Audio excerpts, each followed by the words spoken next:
आपल्यासोबत ठाकरे गटाच्या Sushma Andhare phone line वरून जोडल्या गेलेल्या आहेत। ताई, संजय राऊतांनी अतिशय मोठं आणि सूचक असं ट्विट केलेलं आहे। दोन्ही बंधूंचा मोर्चा एकत्र असणार आहे, काय भूमिका असेल? यावर आम्ही वारंवार भूमिका मांडलेली आहे की हिंदी सक्तीकरणाला विरोध हा प्रश्न हा पक्षीय राजकारणाच्या पलीकडच्या चष्म्यातनं आपण बघावा। त्याला कुठेही पक्षीय राजकारणाचे रंग लावू नयेत आणि मराठी अस्मिता किंवा मराठी माणसाच्या हितासाठी आम्ही कायम कटिबद्ध आहोत। जो कुणी हा मुद्दा घेऊन लढतोय त्या प्रत्येकाच्या आम्ही सोबत आहोत, त्यामुळे त्याला विरोधाचं कारण नाही। काल मनसे प्रमुखांनी घेतलेल्या पत्रकार परिषदेतही हीच भूमिका मांडली होती।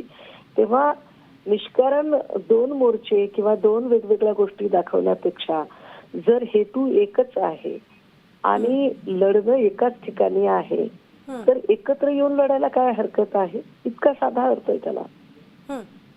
सुषमाताई, मोर्चा एकत्र निघणार आहे, मुद्दा देखील दोघांचा एकच आहे, मग दोन्ही बंधू सुद्धा एकत्र दिसतील का?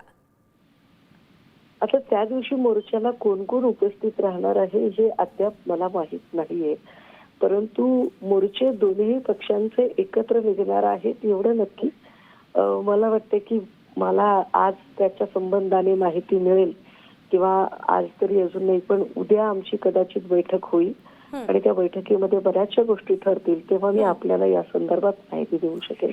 निश्चितच। धन्यवाद ताई, तुम्ही आमच्यासोबत बातचीत केली त्यासाठी।